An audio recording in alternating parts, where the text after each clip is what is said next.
Ayun nga, people always ask me, Carl, what is your best property? Di ba, Marvin? What is your best property? Is this big property? Is this good? Blah, blah, blah. Is it this property giving this much return? And I tell them, no. My best property is my small first condo investment worth 1.5 million. My first. That gives me, let's say, 12,000 a month. O Carl, bakit yung 12,000 a month yung best property mo? Because it was in that property that I learned all the lessons. It was in that small property that I opened my eyes to the right property mindset.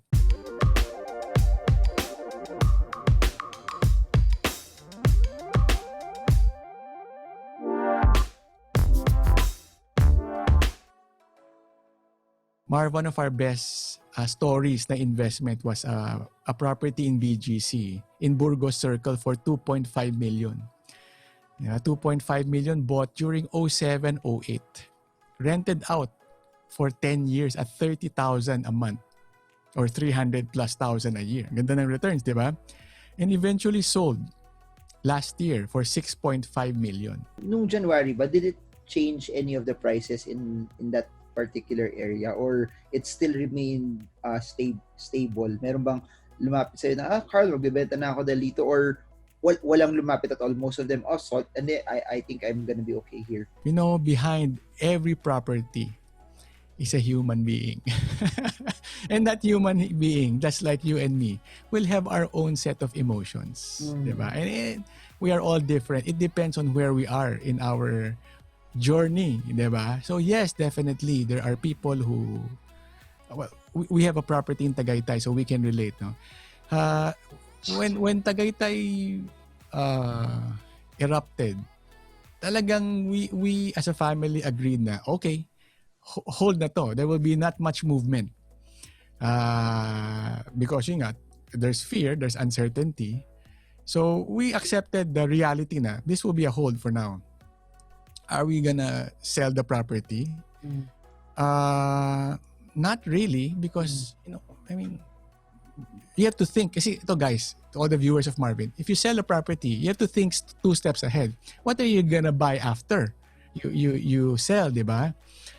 So, I mean, why are you gonna sell during the time na you're beaten down? Na it's not a good position to sell. I mean, I guess regular folks would panic. Diba? Regular. But if you're like you, Marvin, you're familiar with the stock market, you get sad. You get sad.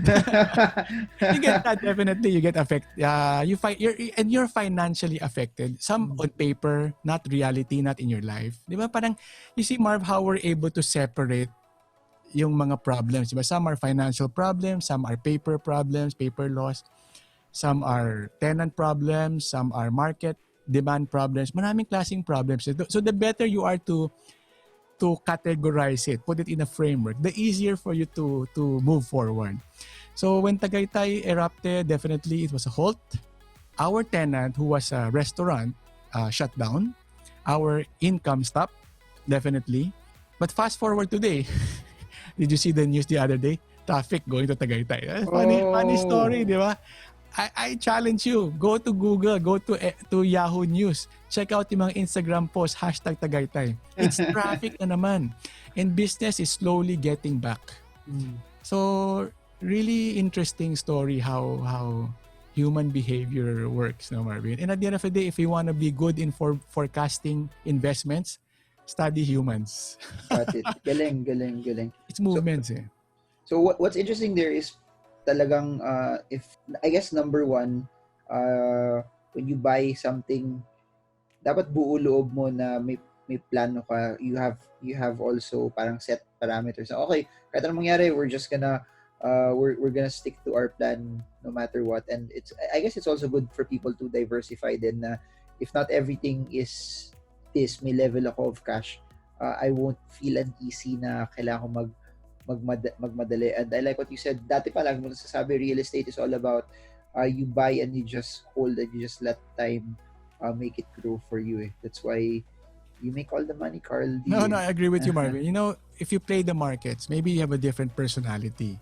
If you play the property market, you have a different personality. If you open a business, Ibang personality rin yun, di ba? Yun. I hope you guys are learning. Oo naman, kahit ako, natututo ako pag kasama ko si Carl D. For people like me na retail, real estate, or slash investor, or people who are retailers out there watching this, what's your tip for people to spot opportunities also? You mentioned that opportunities are all around, pero for those who are not experienced enough, they don't have the network, they don't have the connections, kasi your advantage is lalapit na yung mga tao sa'yo, Carl, may kilala ko, binibenta tong ano, or they know, someone knows you from this. For people who don't have that, what are your tips for them so that they can find also parang opportunities of a lifetime for them naman? Yeah. Transfer of wealth, di ba? Guys, kami ni Marvin, in every pandemic, in a recession, there's always a transfer of wealth. I don't know if you heard about this, guys. Now, Marvin, transfer of wealth, you hear about it? Oh, I'm seeing you live through it from Carl D, multimillionaire to billionaire, guys. Not me, I'm just reading about it. But guys, I just want to share with you, read about it, transfer of wealth. And I see it happening now. Take, for example, e-commerce. Before, we buy our stuff from different, if you're from San Juan, if you're from BGC, you go to your nearby stores to buy whatever you need.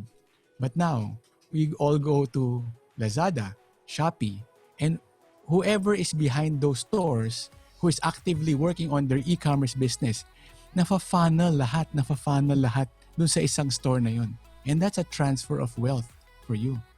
Diba? And it's happening right now. We are seeing it in the market. There are two people right now, two kinds of people. One is a person who freeze. They don't do anything. They freeze. And they keep on asking the question, kailan bang matatapos tong pandemic? When will we go back to normal? And there's another group of people who are saying, how can I thrive? What are the gaps right now? What are the unserved market right now? And that's where the transfer of wealth is happening. And it's happening right now, guys. All of you who are viewing right now, it's happening in property. There's transfer of wealth. So the question is, if you're a newbie, what would you do? Just like maybe I'll try to think back when I was still starting 20 years ago. Just go safe, go slow, go with something you can afford. Don't be too eager to go fast. Alam mo, I guess Marvin, yun talaga yung difference din. If you're eager to go fast, sometimes you tend to stumble down faster din. So go slow, try to learn. Ayun nga, people always ask me, Carl, what is your best property? Diba, Marvin? What is your best property? Is this big property? Is this good? Blah, blah, blah. Is it this property giving this much return? And I tell them, no. My best property is my small first condo investment worth 1.5 million. My first. That gives me, let's say, 12,000 a month. O Carl, bakit yung 12,000 a month yung best property mo? Because it was in that property that I learned all the lessons. It was in that small property that I opened my eyes to the right property mindset. Diba? So for newbies, go with a safe developer. Don't be in a hurry. Diba? Don't ask questions like, how much money will I make? Ilang percent return yan? Ask questions like, what are the risks? What is the target market? What is the market segment I'm serving? What problem am I solving in the market? Diba? You see the shift in mindset? If you keep on asking, how much money will I make? What's my return? What's my ROI? What's my ROE? It's not good questions. The good question is, what problem am I solving in the market? What problem is my property solving? And I tell you guys, if you are able to identify clearly what problem you are solving for a certain market segment, then your property will definitely go up in value. From the time we started, you said that there's always opportunity around. The more, the greater the risk, also the greater the upside. That when we are in this type of environment, there's still there's so many ways for you to be able to make money. I guess you just have to spot it lang. In the previous videos, you talked about warehouses, how relevant it will be pa 2021, especially that you mentioned it already, e-commerce is here to stay. I guess my question is, may lupa ka, how do you know it will qualify as a warehouse, or you just tapos ibenta mo na lang for that specific purpose? How does that normally go? Kasi bibili niyan malamang yung mga highly connected sa logistics or e-commerce na businesses. This is my last question now with Marvin. Guys, if you have more questions in mind, please type it on the comment below so we can open another video with Marvin to answer your questions. And if you type your questions, when we open this, the private coaching, like a group session, like a mastermind by January, that will be complimentary for you, paid by Marvin. Okay. Those who comment below will be invited. Okay, ganito gagawin natin. Kung umabot tong video na to ng 1,000 likes, itutuloy natin yung coaching with Carl D. Guys, 1,000 likes, put your comments below para mapilitan si Carl gumawa sarili niyang video sa sarili niyang channel. Kasi matagal ko nang pinipilit si Carl. Carl, tapusin mo na yung videos mo. Yeah, and I will, sabi ko kay Marvin, lahat ng mga questions na nilagay nyo, I will try to answer it in the next video para tuloy-tuloy tayo. So, I appreciate all your questions to keep us going and to keep you guys learning. Last question about warehouse. Guys, Marvin, there's many types of warehouse. There's the big, gigantic ones, yung mga Orca, DHL, this gigantic logistics. So, you can serve that market. Okay, malalaki yan. Locations, there's opportunity right now. There's some new industry. I think Double Dragon is doing some warehouses in Tarlac. So that far na. Yeah, Double Dragon is doing something. So they're seeing opportunity there. And Ayala is also doing Tarlac. And Ayala is doing Pampanga. So what are these big boys seeing? Diba? So some clients, they just say na, sasabayan ko na lang sila Ayala. Wherever they go, I go with them. They probably see it ahead of me. So that's a strategy. Then you have the medium-sized ones, and then you have the inside the city one. So maraming klase, Marvin. Yun ang gusto ko, I guess, for the viewers na iba-ibang segment. So inside the city, there's many opportunity inside the city because yung e-commerce is happening right now. What used to be 20 retail stores, ngayon, is just one pickup center. Diba? And that's a very exciting transfer of wealth for you guys. People who are actively seeking out opportunity, that's one opportunity. So if you have a property right now inside the city, a lot of people are looking for a place to be their pickup points. And this can be as small as 300 square meter lot, small building, to 500, to 1,000, to 3,000, to 5,000. It depends on the size of the company. But it also depends on you.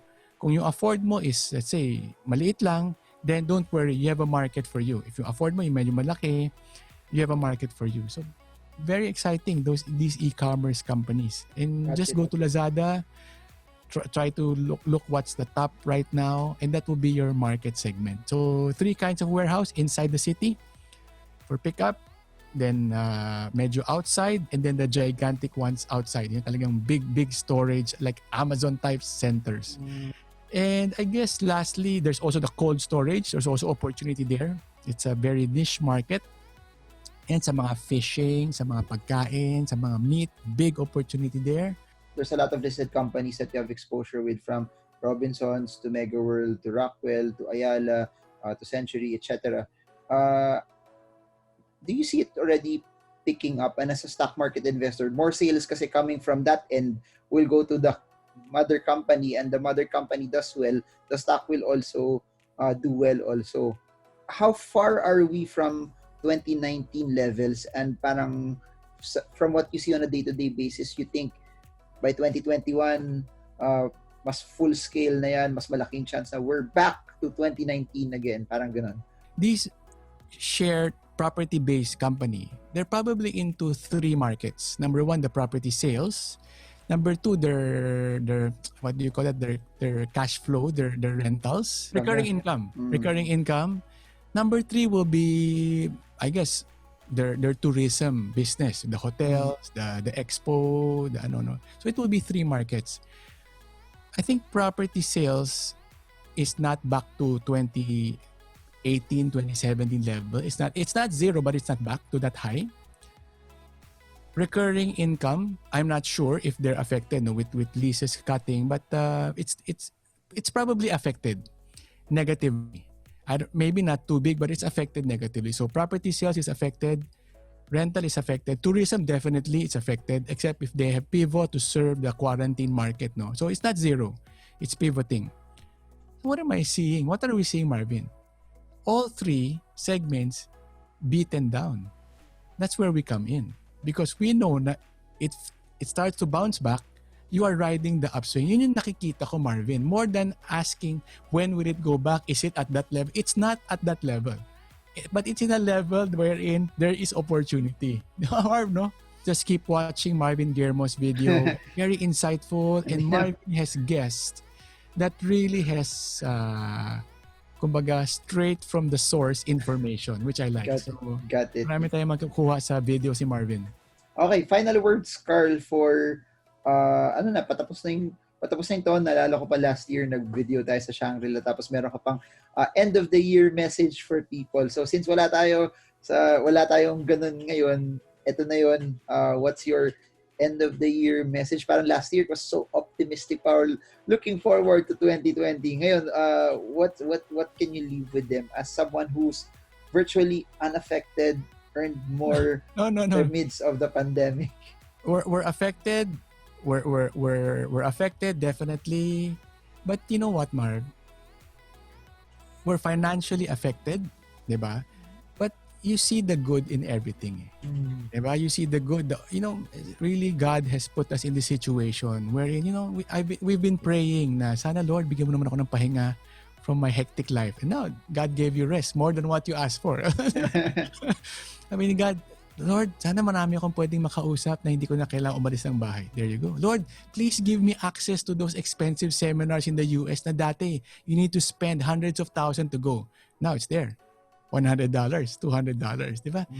I mean, Marv, if you ask me, am I optimistic about the years ahead? Definitely, because there's no way to go. There's no way to go but to see the glass half full. There's nowhere to go but to ask, what are the opportunities in the market out there? Diba? If your business is beaten down right now, I have a friend who's into the skincare business and they closed down. But now they have pivoted into a community seller selling fruits. And na-realize niya, this is a better business, more profitable for me kasi I don't have to pay such a big rent. I don't have to pay so many equipments. I just sell fruits and I trade it. And so it has been good for them, di ba? So definitely, moving on to 2020, more excited than 2021 na pala. More excited, what I'm gonna tell, my last word to everybody watching. Thank you for watching until the end of the show. I appreciate you guys. Love to see your comments, questions, so we can do a next video. But let's just be grateful, I guess. I want to be grateful to God, definitely. Not to anything, but to God. Grateful to God for all the blessings. And these blessings can come in many forms, not just financial. The blessing of peace, di ba? If you're at the situation na, and contentment. I guess if there's something that has changed right now, Marvin, is our level of contentment, di ba? Ngayon, parang, I'm okay with my gulay-gulay delivered to the house, di ba? No more eating in fancy restaurants. That level of contentment. I'm not even wearing long pants anymore. I'm just wearing, nag-shopping nga ako na pambahay, Marv, during the quarantine kasi nauubusan ako ng pambahay, di ba? And I kind of like yung mga shorts ko na butas-butas. Pinalitan na natin ng medyo magandang shorts kasi kaya naman. So, really, this may be a financially stressful time for a lot, but may blessing pa rin naman. The blessing of time spent with family, the blessing of slowing down. And a lot of people have pivoted, diba, their business. And exciting times ahead, transfer of wealth, and of course, the opportunity of a lifetime is here right now. In our lifetime, this is it. We cannot go back to 2008. We cannot go back to 2000. We cannot go back to 1997 and build SM North EDSA. 1985 bala, like Henry C. did. Di ba? But this is our time. This is the opportunity of a lifetime for you and me. Atin to. Hashtag Ano ba hashtag natin? Stock Stars. Joke lang. Hashtag Stock Smart. Joke lang. Hashtag kapit lang. Ayun, kapit lang. Amazing, amazing. And guys, kung hindi nyo alam, si Carl D, isa sa mga pivots niya ngayon, bukod sa real estate, no? He's now like a fathering guru, parenting guru. Nakita ko every Monday, parang meron kang fathering session. Guys, Marvin, share ko lang. That's my advocacy, Kumbaga, if you're still watching the video at this end, thank you very much. We had our darkest moment with my family was the first 5 years of our married life kasi we had 5 miscarriages. At sabi ng doktor, baka hindi na kayo magka-baby, Carl. It was a dark moment. I was down on my knees, really praying. And God blessed us with a baby after that. And after 3 months, nabuntis na naman si Mrs. a second one. So I was down on my knees again. Say, Lord, ba't naman dalawa sabay? Hindi ako ready. Isa lang hindi mag-pray ko. Dalawa binigay magkasunod. Sobrang yaman naman eh. Okay. No, but we've survived it. We hurdle it with God's blessing, God's grace. Nakakatuwa, no? So now, I balance my advocacy. Sige na, plugging ko na, Marv, kung okay lang, di ba? Guys, if reaches far, every Monday, I have this Zoom session. Binigyan tayo ng opportunity ni God eh. So I do a Zoom session and I have mga dads join the Zoom. And we just talk about mga things. Parang, di ba dati nagiinuman tayo? Inom tayo ng beer, kain tayo ng sisig. Pinag-uusapan natin yung mga, hindi, mas magaling ako sa'yo, mas magaling lolo ko sa'yo. Ito, Zoom, over Zoom, kwentuhan, dads kwentuhan. Just go to my Facebook page, Carl D-Property Guru. That's where I post the link. And we talk about how to become better dads and become better husbands. I mean, we learn from each other. So yun yung aking side hustle right now. There's no charge. It's free. I just do it as an advocacy, as my ministry. Thank you, Marv. Amazing, Carl D. Thank you so much for sharing that. At ito na yung hinihintay ng madaming tao, Fast Talk with Carl D. Carl D, no right or wrong. Two options. Pick one. Are you ready? All right, game na. Okay, Lexus Lambo. Lexus. Forbes Dasmariñas. None. I cannot afford both of them. BGC Makati. BGC, of course. Jordan Kobe. Jordan River. Michael Jordan, Kobe Bryant. Kobe Bryant. Success or significance? Significance. Massive mansion or travel the world? Travel the world. Talaga, hindi ka lumalabas eh. I mean, talaga? Between the two, what am I gonna do with a large mansion? I mean, okay. What is it serving? Okay, got it. Earn 20 million pesos without failure or earn 500 million pesos with hundreds of painful failures. Pasensya ka na, I need to my brain will tell me the 500 million, di ba? But my heart will tell me, go for the 20 million na lang, wag ka na magpaka-hero. Okay, got it. Amazing. 100 million doing what you love or 1 billion doing something you do not love. 100 million doing what you love because that's good enough. Work hard or work smart? Work smart, of course. Euro or dollar? Euro because, I have no idea but it looks like Trump is creating a mess. I don't know. I have no idea. Bitcoin or gold? Walang mali. No right or wrong naman. But I have to explain Baka ma-miss ako, ma-judge nyo ako. Bitcoin or gold? Gold. I guess I'm old school that way. Fitness or finance? Finance. You will get fitness once you have finance. para mas nahirapan ka dito kaysa sa real estate questions. Anyway. Ang hirap because you want to be careful na hindi ka ma-misinterpret. Diba? Jollibee or Max? Jollibee, Chicken Joy, the best. Capital appreciation or rental? Rentals, cash flow. Die with a lot of money or die fulfilling your purpose? Die fulfilling your purpose, of course. 2 small condos or 1 big one? 1 big one. Win one time, big time, or win small but repeatedly? Of course, we are cash flow, we are Chinese. Small but repeated. Money or love? Wow, of course, love. When you have love, you can find the money afterward. Raw land or condo rental? Raw land, as long as there's infrastructure there. Start your own business or go into real estate? For me, go into real estate, but you need the money from the business to buy your real estate. YouTube, Facebook? YouTube. Thank you so much, Carl D. I hope you guys learned a lot from this.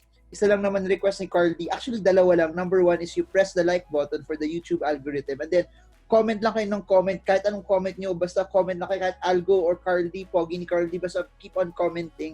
Because it helps the video a lot. So thank you so much, and as always, I'll put the link in the description below how you can get in touch also with Carl D. So if you learned a lot from this, I also want to know, and I guess that's it. Thank you so much for joining us in this multi-video series with Carl D. So that's it for now. Marvin Guillermo.